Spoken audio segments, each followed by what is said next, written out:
उत्तर प्रदेश में 25 मार्च को योगी आदित्यनाथ दूसरी बार शपथ ग्रहण करने वाले हैं मुख्यमंत्री के तौर पे।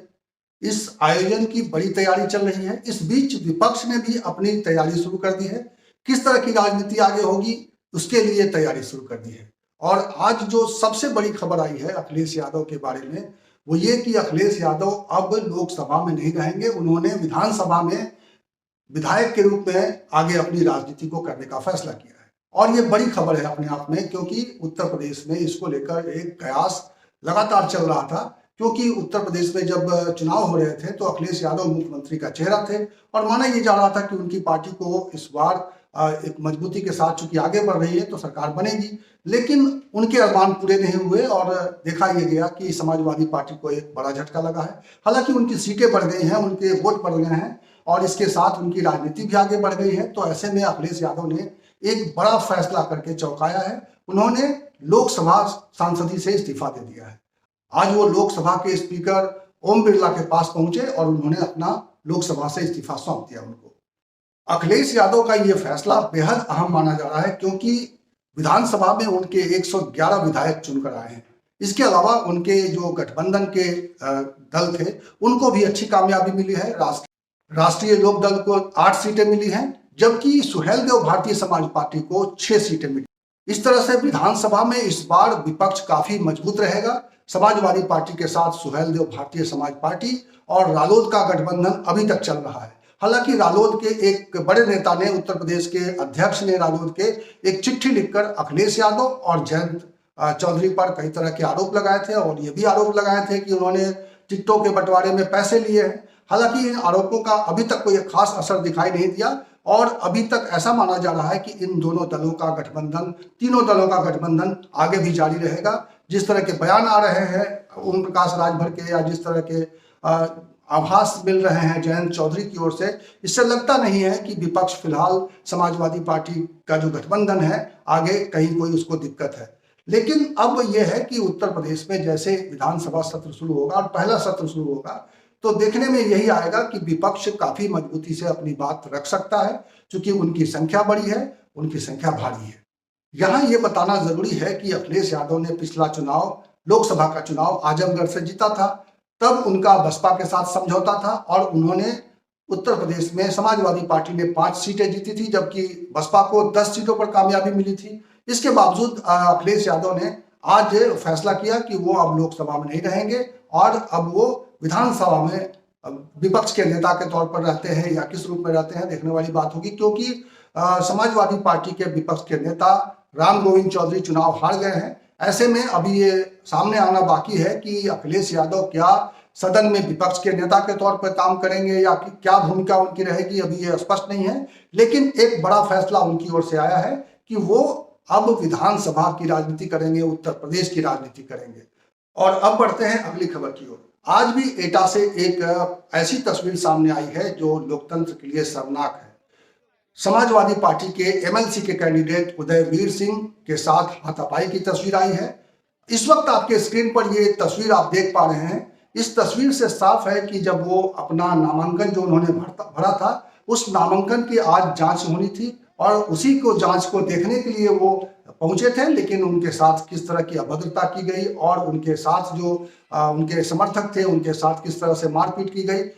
इस तस्वीर में आप देख रहे हैं कि किस तरह से पुलिस वालों के सामने समाजवादी पार्टी के कार्यकर्ता और समाजवादी पार्टी के साथ नेता, समाजवादी पार्टी के नेता के साथ इस तरह की कार्रवाई हो रही है, इस तरह का एक्शन हो रहा है, इस तरह का दुर्व्यवहार हो रहा है। तो ये अपने आप में एक अलग तरह की तस्वीर है। आपने कल भी देखा होगा कि जब कल वो नामांकन दाखिल करने जा रहे थे, दूसरी बार वो नामांकन दाखिल करने की कोशिश करने जा रहे थे, लेकिन तब उनके हाथ से पर्चा छीन लिया गया था। उस वक्त भी उनके साथ की मारपीट की तस्वीरें आई थी और काफी हंगामा मचा था उस समय। और ये अपने आप में बेहद शर्मनाक स्थिति उत्तर प्रदेश में दिखाई दे रही है। विधान परिषद के चुनाव में खासकर जब पिछली बार जैसे देखा गया था कि पंचायत चुनाव में जिस तरह की तस्वीर सामने आई थी, लगभग उसी तरह की तस्वीर कई जिलों से अभी आई है। जब विधान परिषद में नामांकन के लिए समाजवादी पार्टी के नेता जा रहे थे तो उनके साथ कई जगह से, फर्रुखाबाद से भी इसी तरह की एक तस्वीर कल सामने आई थी। और आज एटा से दूसरी बार ये तस्वीर सामने आई है, जिसको लेकर राजनीतिक गलियारों में एक अलग तरह की चर्चा है, कई तरह की चर्चा है कि समाजवादी पार्टी के साथ इस तरह का व्यवहार भारतीय जनता पार्टी के समर्थक कर रहे हैं या कौन कर रहा है और कौन इसको बढ़ावा दे रहा है, क्योंकि ये सब कुछ पुलिस के सामने हो रहा है।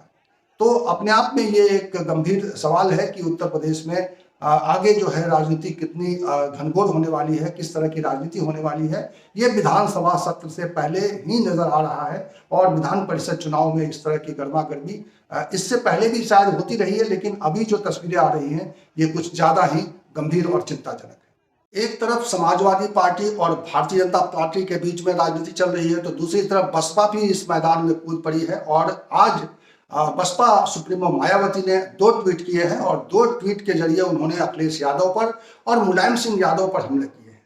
उन्होंने, चूंकि अखिलेश यादव ने कल आजमगढ़ में एक बयान दिया था जिसमें उन्होंने कहा था कि बसपा का गठन इसलिए हुआ था क्योंकि अंबेडकर संविधान की रक्षा करना चाहते थे, लेकिन आज क्या स्थिति है, उन्होंने एक तरह से बसपा की राजनीति पर सवाल उठाया था क्योंकि दलित उनके साथ अब नहीं रहे। और जिस तरह से बसपा के बारे में बसपा का रिजल्ट आया है उसको लेकर अखिलेश यादव की टिप्पणी थी, तो उसी टिप्पणी पर प्रतिक्रिया आज उन्होंने जताई है बसपा सुप्रीमो मायावती ने।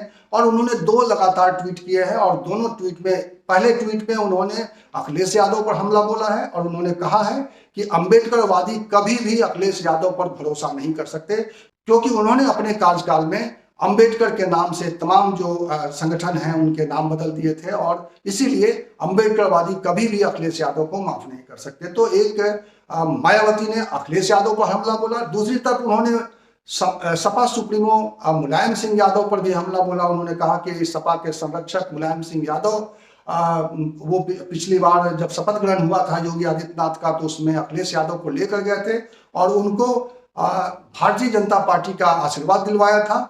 बसपा सुप्रीमो मायावती ने एक तरह से बिना नाम लिए हुए अपर्णा यादव के बारे में ये कहा कि समाजवादी पार्टी के नेता संरक्षक अपना काम होता रहे, इसके लिए उन्होंने अपने घर के लोगों को पार्टी में भेज दिया है। एक तरह से उनका इशारा अपर्णा यादव की तरफ ही था। तो इस तरह से उत्तर प्रदेश में एक विपक्ष की राजनीति सामने आ रही है, जब सत्ता पक्ष और विपक्ष, जो सबसे बड़ा विपक्ष है इस वक्त अखिलेश यादव के बीच में एक कमान तलवारें खींच रही हैं। अखिलेश यादव लगातार अब हमलावर दिखाई दे रहे हैं क्योंकि उन्होंने आजमगढ़ में कल पूरे चुनाव में जिस तरह की धांधली हुई है उसको लेकर भी सवाल खड़े किए थे। अब देखने वाली बात है कि उत्तर प्रदेश विधानसभा जब सत्र शुरू होता है तो सत्र के दौरान विधानसभा के भीतर किस तरह से सत्ता पक्ष और विपक्ष के बीच में किस तरह का एक टकराव सामने आता है या किस तरह का एक सामंजस्य दिखाई देता है, क्योंकि जनता के सवालों पर चर्चा होनी है और इस सरकार को जो उसने वादे किए हैं और जो प्रदेश के सामने जो समस्याएं हैं उनका निदान करना है। भारतीय जनता पार्टी के ऊपर ढेर सारी जिम्मेदारी है, क्योंकि भारतीय जनता पार्टी पर उत्तर प्रदेश की जनता ने भी पहले से अधिक भरोसा जताया है, पहले से अधिक वोट मिले हैं भारतीय जनता पार्टी को। तो इस लिहाज से भी ये पूरा सत्र और आने वाला सत्र बहुत ही इंपॉर्टेंट माना जा रहा है, क्योंकि योगी आदित्यनाथ के सामने न केवल सरकार चलाने की चुनौती है बल्कि 2024 का चुनाव की नैया जो है पार लगाने की एक बड़ी चुनौती है।